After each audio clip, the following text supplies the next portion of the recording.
I put my dad in the street against a heavyweight. I've gone back to the dad. I've punched him a few more There's times. 5 blokes outside my front door. Can you come and help One me? hell of a fucking story, so stay tuned.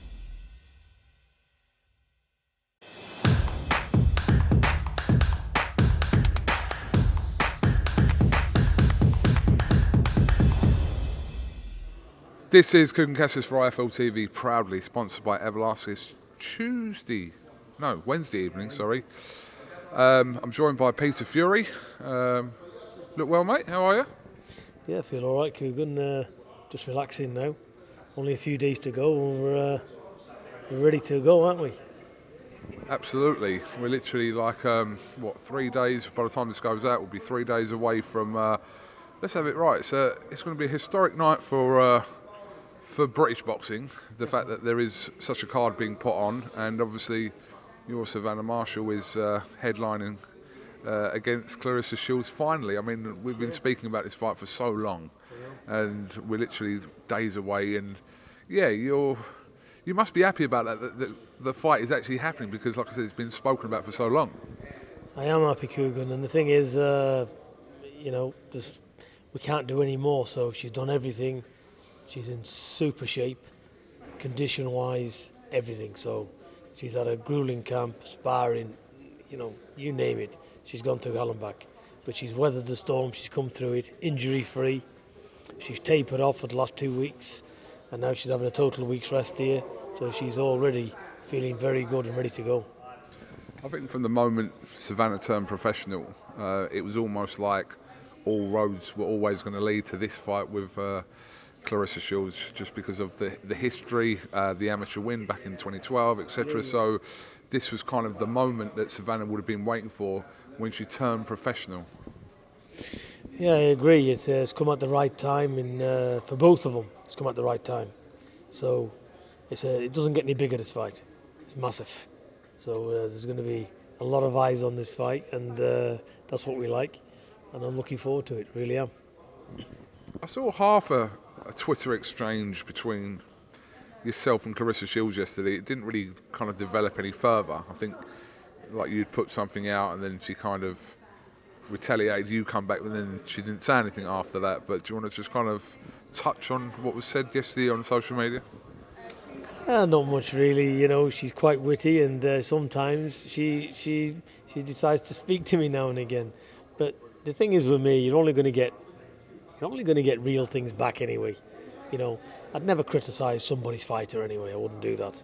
Obviously, I'm one of these. Unless I'm doing it myself, it's not for me to criticise anybody. But when somebody speaks to me direct, then I've got the option to speak back, and I will speak back. So I just told her the truth. We have prepared for a war as well, and we look forward to bringing it on the night. I think, what I think here? I think as well, with a lot of people saying how Savannah used to be, a little bit with the psychology bit, a little bit of where she was unsure and never had a lot of confidence. I think people misread it. It's not a lack of confidence, it's just, when I first got hold of Savannah, she didn't even like sparring. She didn't like sparring because she was too competitive. She wanted to win everything. And then, and she made life difficult for herself. But that's not weak in confidence. That's just being a little bit insecure because of inexperience. Savannah has got no confidence difficulties here. As you can see in the build-up to this fight, and as you'll see when the bell goes. So all of this stuff, like trying to ram it down your neck and stuff, I get the impression that, does she think, Savannah's going to wilt or something, under this, just talk. Because ultimately, it is just talk. It's that's all it is. And that's all I'll treat it as, and all Savannah treats it as. So is it wrong for Claressa to do that? No, of course not. And I'm happy. I'm happy with everything. I'm happy with his fight. I'm happy with the personalities. I don't care. And I know we're going to get some more tomorrow. So like I said, I'm enjoying the build-up. It don't matter to me. They're two phenomenal fighters, but it won't bear 0.5%. It doesn't mean anything. When that bell goes, Savannah's got one thing on her mind. In the lead up to this, which I know this is fight week, but there's been a bigger build up over years regarding this fight. We are seeing two very different, very contrasting personalities, and we're seeing kind of Clarissa being almost the aggressor in this, and it's I mean, we saw kind of the gloves are off from a couple of days ago on Sky, that she's almost like she's trying to get that reaction from Savannah, and Savannah, to be fair, all the way through, whether it's social media or interviews leading up, not just this week, has kind of just been herself and played it cool. But that's, you know, she's not really kind of biting to Clarissa's kind of constant kind of like aggression in terms of whether it's selling the fight or however you want to put it. Yeah, I think so. I think it's good for selling the fight and stuff, and it gets a lot of interest. And, you know, I think a lot of the time Clarissa means what she says, and it's good for boxing. I ain't got a problem with it. You know, styles make fights, and everybody's got a different personality. So, for me, I'm just saying, it means zero. It means zero to me. It means zero to Savannah. And when the bell goes, we'll see who the best is. A lot is made, and rightly so, of Savannah's punching power. You know, we've spoken about it before, and it's quite evident to see in past performances how much power she possesses and the capabilities of knocking anyone out of that weight. But in terms of Shields, who's a sensational fighter, and you know she is as well, Peter, but would you say that she's more than capable of doing what she's done to previous opponents with someone like Clarissa Shields? Well, she's not fought anybody as good as Clarissa, but Clarissa's never fought anybody near as good as Savannah either. So they're both in the same... That's why it's a 50-50. They both need each other. You know, you need a dance partner. You know, these two are ideal dance partners. You know, they might not like each other. They're on different sides of the... Not only are they on different sides of the Atlantic, but that's how far the personalities are apart as well. So it's got all the hallmarks for a great fight, and, you know, I look forward to it. You know, so I'm not going to criticise anybody. Certainly not going to criticise Shields for what she does. You know, good luck to her. All I'm saying is it's irrelevant. It doesn't matter. We know you've accomplished a lot as a trainer in your time as a coach. Would you say that Savannah beating Clarissa on Saturday night will be up there amongst anything you've accomplished as a trainer? Yeah.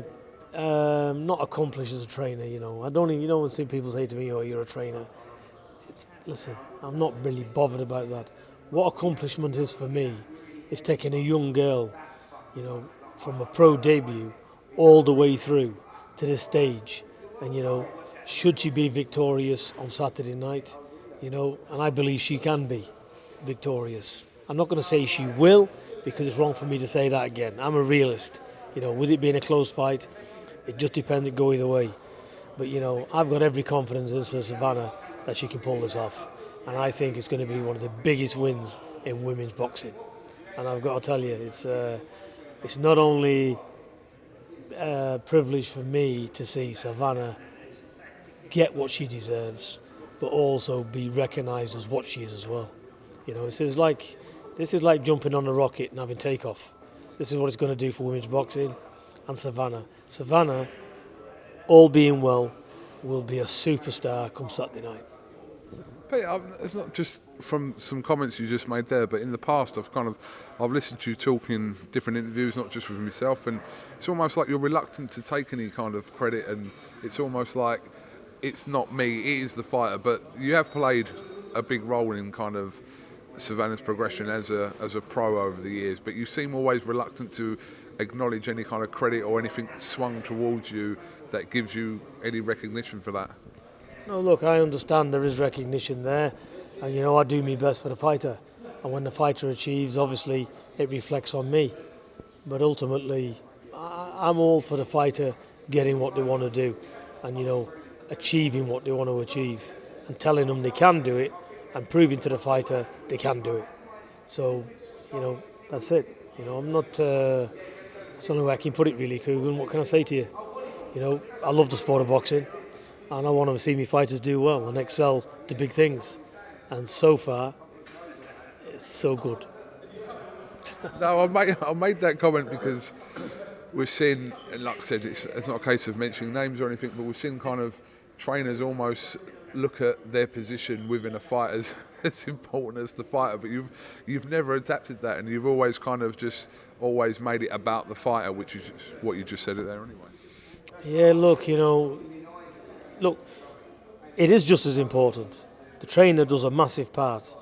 You got to prepare that fighter mentally and physically, and get everything right, down to the food, the overtraining, backing them off, tapering them off. It's not an easy job, but I think, ultimately, it's you guiding that fighter. But when that bell goes, there's only two people in the ring. You're not in there. It's easy for me to pick holes in a fight because I'm ringside. Well, talking is easier than doing, isn't it? So I know where my role is. I'm a realist person. I'm not trying to be somebody I'm not. What you see with me is what you get. I don't bullshit up and down. My role is nearly a 55-year-old man giving that influence to the fighter, to prepare that fighter to do the best he can. It ain't about me, some grey-headed old fella outside the ropes, yeah. It's about that fighter, their career, their life, and changing their life to big things. If I can be a cog in that wheel and help in that process, then it's good for me. It's good for my own well-being. It's good for my personal mind, everything. So it works for me. That's why I do it.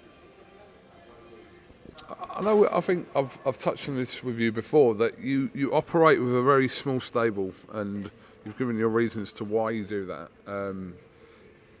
More so just being able to give your time adequately to them fighters. But it is kind of strange, I suppose, when you look at kind of yourself with, obviously you've got Huey and you've got Savannah, and then, but yeah, does that not seem not strange? But you could take on literally half the boxing world if you wanted to, but I suppose it's something that you've decided to keep your stable quite small, really, in terms of who you're training at professional level. Listen, I've got kids in my gym. They're not known. They're not known in the boxing world at all. I've got one kid here, slept on the streets. He's not really originally from here, but he's the kid has it hard. He's trying to sell tickets now. He's on the 24th of September. Whatever he sells, I'll just put the rest to him. He'll fight. Don't matter to me. Yeah? Even if I've got to spend money in my own pocket, which I've done throughout me boxing always. I've always spent money. This job ain't paid me money. I've spent money. I've took them all over Europe. I've been everywhere with them. Yeah? Cost thousands of pounds to move. But I'm not bothered. At the end of the day, it's a hobby for me. It's a sport. And I don't mind putting in, because they get them where they got. And if they show me the dedication back, then I don't mind. It's nothing for me. £1,000 here or a couple of grand there. I don't care. If it helps that fighter, it gets them on the feet. That's the main thing. And people should have that outlook and be more wanting to help people rather than be me. I'm a selfish prick. Look at me. I'm the best thing since sliced bread. It's all about me. I'm a greedy cunt. I've got 200 million in the bank. That people like that to me hold no value. Hold no value. I've got no respect for them. So I'm more respectful of people that's got nothing, that's got no name, want to achieve things. And where's the help there to help these people get on that ladder and do good? There's nobody out there, especially in boxing. It's full of prostitutes, isn't it? Not full of them. There's a lot of them. Yeah, they're all on a train grab, or a fighter's ready made. Let's try and snatch him. Let's try and manipulate our way in. Let's get him because he's a big money spinner. Some of them will get shagged up the arse, to get hold of that fighter. They've got no morals, they've got no personality, they've got nothing. They're desperados because it's money. Money's their god, it's paper, isn't it? So basically, they'll do anything. I've seen a lot of things in boxing, and and it's probably in a way it's helped me to be the person I am today, because I'd rather be dead right now than be like them. It's helped me and guided me to do the right things. It's all about people that's not known, people that don't matter. That's where the help is needed. It's not about somebody's already made and trying to get on somebody's gravy train. You know, it's all about having a bit of respect and having self-respect as well. It's worth more than pound notes, Coogan, isn't it? You know, listen, we all need money and we can't do without it. And you know, it's all right saying somebody's got money, you can speak, and against somebody who's got none, you can't speak. The people that's fairly well off, and if you've got something about you, you're able to help somebody, help them, because that's what it's about. And that mentality has brought me to where I am today, and it's brought my fighters to where they are today, because ultimately there is that trust there. They know, I want them to win more than life itself. We train hard for it, but I'm a realist as well. But I'm a sportsman. If a fighter's too good for my fighter, I'll congratulate them. I'll say, it's not your night, you've lost. That's it. They can come again. But at the end of the day, that's the basis of where I'm coming from with it. But there's a lot of... I just feel it's the way the world's gone today. And it's too fast. The world's too fast as well. My assessment of looking at life, and I'm going to tell you, yeah? Like, I've known the kid since he was a baby. They are family to us. They're related into us through marriage and all that. Lost his life, stabbed to death, 31-year-old. Heart of gold, lovely soul, lovely kid. Couldn't speak one bad word about the lad. And all of them boys, really. All them Burton lads I'm talking about now, because I know the fathers, and they're all like young kids to me, similar to my own kids, so I know them. But that kid now, he's been put to rest, God love him, yeah. Everybody's moving on with their life. It's only the direct family, that's it. Do you see? Because everything's going a million miles an hour. Nobody's got time to really value what has happened there. Where people should all come together and take time out, because this is the world we live in. And you can relate it to building a house, can't you? You look at things built in the 18th century with lovely stone and craftsmanship, and now you look at some epoxy breeze blocks or some render, what's all machine made, and it's got no personality. It looks like a pile of shit. IKEA's got the best building of the century. It's a piece of shit to me. So it replicates society in many ways, because we're going too fast. You ain't got time to grieve people. People's getting stabbed. Little girl the other day, shot. Police doing all they can to catch him. What society are we living in today? It's going, and being stabbed to death is the norm now, isn't it? Everybody's got a knife. So we're losing the battle because, let's step back a bit. One, we're going too fast. Secondly, parents can't chastise the kids because it's wrong, because there's too many do-gooders out there. Yeah. When mine was young, he got slapped up the ear and kicked up the arse and kicked up the floor, and sat there and slapped right up the ear and said, "Do what I tell you, because you're a parent at the end of the day." Yeah. Like my father done with me. Yeah. But we idolise our families because that's how it should be. You got to, teach kids some values and respect. And believe in the blessed Lord, because that's the only thing that matters. Have some faith there and be good. Stop being a greedy prick and saying me all the time. Look at me. I want to be famous. I want to do this. I want to do that. Looking at somebody with a nice car. I want that. I want this. I want that. It's all shit, really. If we sit back and have a look and weigh things up properly, society needs to get back how it used to be, because I think a lot of it is getting lost. I think as a society, we're losing our values rapid.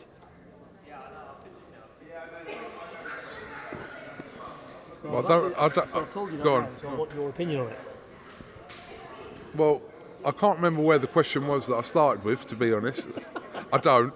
But I think you made several valid points in that, and I think that in terms of us getting lost with things, I think things are too easy at the moment for people as well, in terms of your children, etc. Because obviously I know we're not the same age, but we're of a certain generation as well, even though there's probably 30 years between me and you, Peter. Maybe 15. But what I mean is, it's like... chopped in half. No, but I think there is a lot of comparisons between when I was a child and also more similarities to when you were, and how kind of you were brought up and I was brought up in a world with, for a start, no technology to the extent it is now. Knife crime, this kind of thing, I suppose it's always been around. It gets highlighted every now and again. Nothing ever gets done about it. But in general, I think, you make some points about kind of everything's in a hurry as well, just with everything.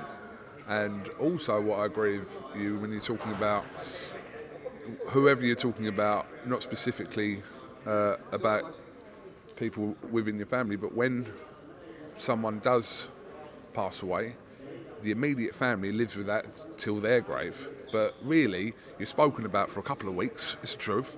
You're spoken about for a couple of weeks, and everyone gets on with their lives, which is normal, which is a normal thing. But really, that's it. You're a talking point for a little while, and then it's only the immediate family and people that were really close to them people that actually carry that for the rest of their lives, if that makes sense. Yeah, but what a waste of life, though. It's a waste of life for him, because he's gone. Look, all of his future's gone. And it's a waste of life for the kid that's done it. What have they got for doing that? Nothing. They got nothing. What's it achieving? An altercation or something. It begs belief. And I disagree with what you said. It's always been around. Not when I was a little boy, it wasn't. And definitely not in my dad's day. And in my father's day, my father's day, definitely not. There was more men back then. They'd have a bit of a fight and shake hands, because that's the way it was back then. And now, they want to just rip you up and stab you. I wouldn't dream of stabbing somebody. What do you want to see? Somebody all opened up like that? What kind of person are you anyway? Why do you want to do that? I've had fights with people when I was a young man. We're best of friends today. What does it mean at the end of the day? People's lost their values, mate. I don't know what the problem is. Pete, the reason I said that I always think it's been around, I think it has always been around. I believe now that it's on our doorstep to know about it, because it's you open your phone up and you're seeing something every time. So it's being more highlighted now in terms of everything that goes on compared to when you were younger or when I was younger. We're speaking about it now. If everybody spoke up and done something about it, and everybody stood firm with it, instead of everybody just getting on with their everyday life and thinking, well, he's dead or she's dead, or I'm not dead and my family's not dead. Let's just carry on with our everyday life. Things would be a lot different, wouldn't they? That's why this society is going too fast. And I'm not going on about this because I've had a loss with somebody I know. I look at it, I watch the news, I listen to the news all the time. I'm seeing young kids, how are them parents feeling? It's not the people that stabbed. Look at the ramifications of it. Look at the mothers, the fathers and everything like that. It's ruining lives. For what? For what? It's silliness. And half the time they're doing it, these young kids, they don't even realise what they're doing. How can somebody really know what they're doing at 18 or 20? When the spare of the moment you pull a knife out and stab somebody. It's just senseless. Okay. So me and you will start a campaign. So everybody you interview now say, listen, what do you think of knife crime and everything else? Start working on it, KUGAN.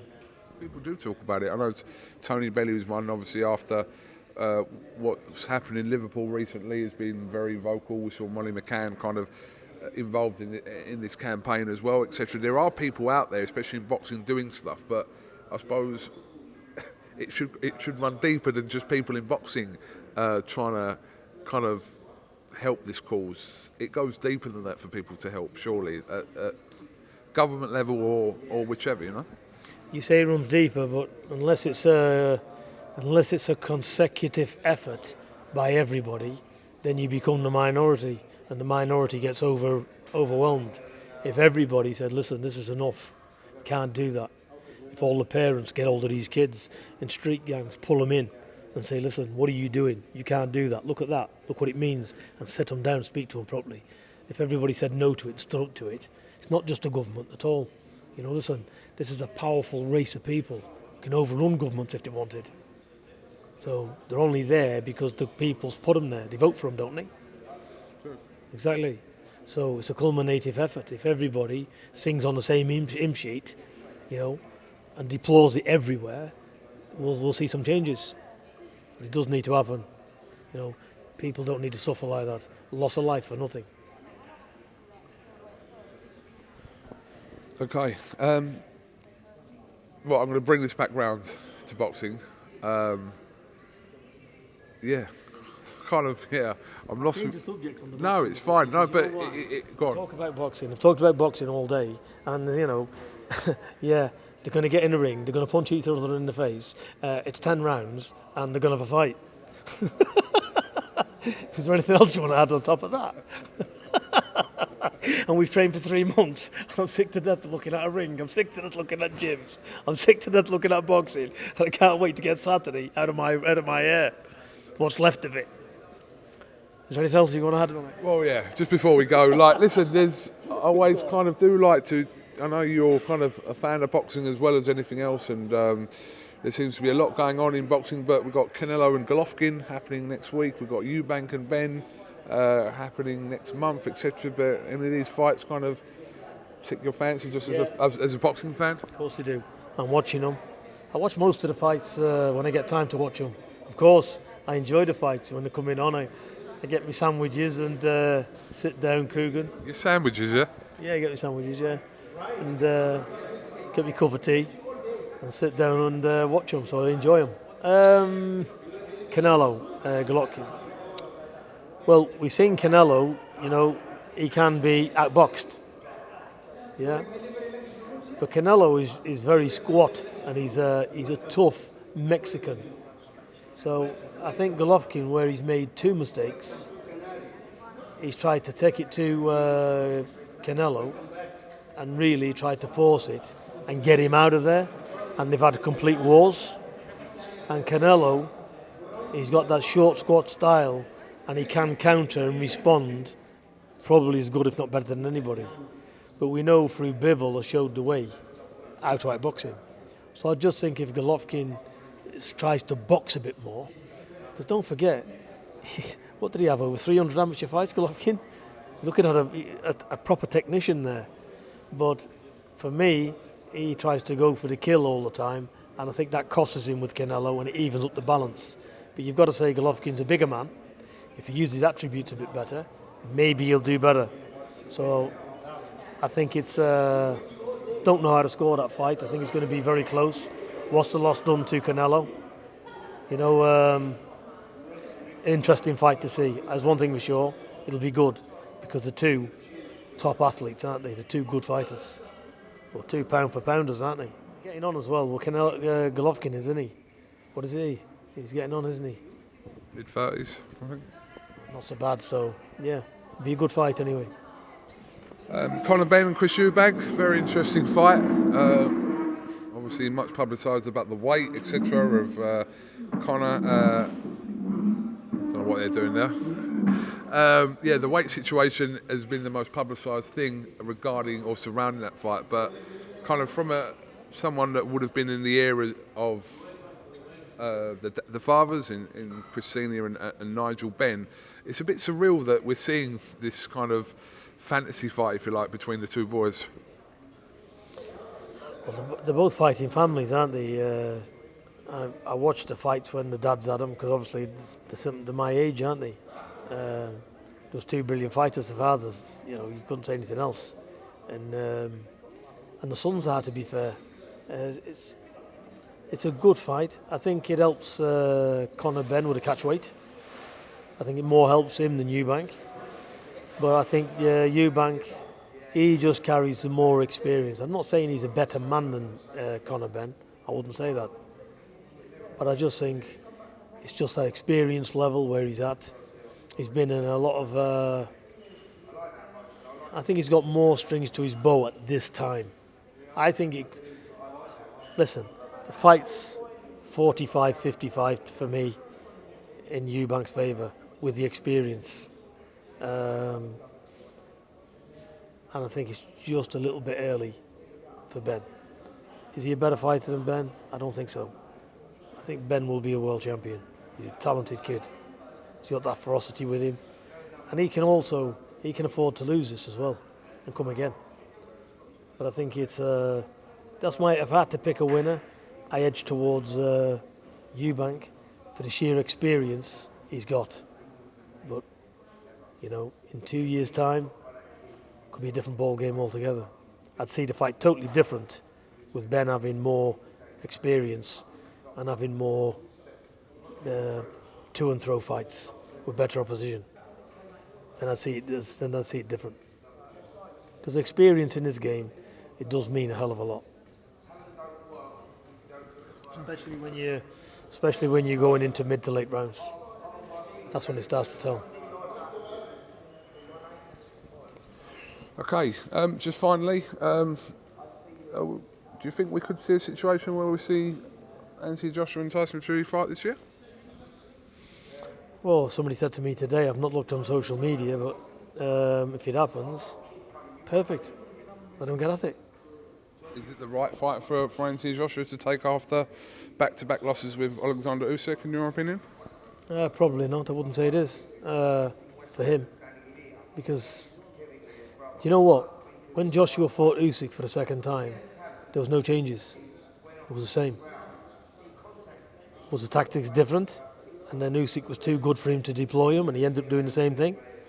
Or have we seen the best of Joshua and that's it?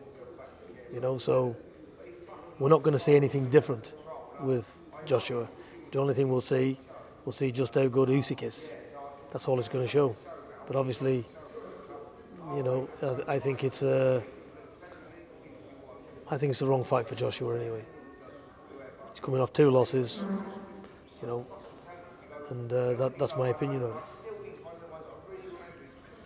Okay, Peter, appreciate your time. I know it's late, so I'm going to let you get back to... Well, it's only Spencer Oliver waffling on over there, so... Comically, he is. I had a laugh with him earlier. It's been good. I'm looking forward to it. He's almost like a cartoon character, isn't he? If you think of a cartoon character, he's like very animated all the time, Spencer Oliver. He loves his boxing, though. Oh, he loves his boxing. I was shocked there. He said he's been a pundit for 24 years. 24 years, yeah. Well, he's only 47. Well, he said he's the longest serving, I think, consistent pundit in British boxing. I think that's what he meant. So he retired. How long has it been, Spence? 24 years. We're just talking about you. 24 years. 24. Well done. 24 years I've retired 24 years ago. Amazing. So I think Fair play to you him. had your last fight when you was 23, didn't you? And my last fight was 23. So you must have started punditry straight after then. Just turned 23, I got injured, went into a coma on May the 2nd, woke up on May the 12th. Yeah. My first commentary on Come here. People can't hear. He's waffling on there, and you're just nodding your head. And so, I had my last fight on May the 2nd, 1998. Went into a coma, woke up on May the 14th, 1998. Still thinking I was at the Royal Albert Hall, but with 98 staples in my head. I had to learn to walk again, talk again, rare. And on August the 8th, was my first show on Sky, commentating, because I wrote to the head of Sky, who was Vic Wakeling at the time. I said, look, Vic, I'm still love the sport, I'm still passionate about the sport, please give me a chance. And they did, and that was August 1998. What are we now? September 2020, so yeah, 24 years. There you go. Top man. That's it. Listen, you know what? Again, you know, look what he's been through. You know, he's come through that. And, you know, listen, God bless you. You know, you're in good health. And thank God you are. But look, you know, it shows you what people go through, isn't it? Still waiting for KUGAN to buy me a pint, Pete, but next round's on me. I suppose I'll be waiting another 24 years, I suppose. Sorry, do you know when you were talking about prostitutes in boxing earlier? You give Spencer a little wink. You did. Listen, he was a former European champion. What are you trying to do to me? No, what about how he hauls himself to every broadcast outlet going? But fair play to you. Fair play to you. Listen, I've told you I'm a social butterfly. I put myself out there. You like that one, Pete, didn't you? Yeah, you know, I'm a social butterfly. Is that due to your size or something? There might be something in it, yeah, but no, you know, like I like to, you know, spread my wings and mingle, and I'm just an easygoing guy, Cook. That's how I sort of do what I do. Brilliant. I think the more the merrier. I think you should join everyone. I think every broadcast media outlet should just employ you. I'm trying. All right. I'm trying. All right. So if anyone's listening, I'm available. Yeah. Just not this week. Yeah. All right, Peter, appreciate your time as always. We've got the press conference, which will be later on today, because by the time this goes out, should be fun and games at the press conference. Expecting, a little bit of fight building, shall we say, from You know what? It's all good. It's all good for the fans. It's good for everybody. But my thing is getting into fight night, getting to the ring, getting the fight on. That's what I want to see. Not long to find out. By the time this goes out, we'll literally be 2 days away. So It's good because you put all the hard work in. It's all done. And when you know you've done everything and the fighter's done everything they can, even the fighter, they've got to enjoy it. Because no point being here. You know, take the stress away. If they just perform and do what they do, then we're in for a good night of boxing. looking forward to it. Peter Fury, thank you very much for your time, like I said, as always. And we'll catch up again before the week's out. And we'll just roll on the O2 live on Sky Sports this week.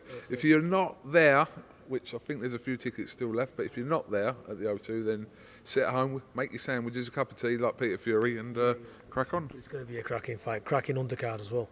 Some good fights on. So, excited. Thank you very much, and we'll catch you again soon.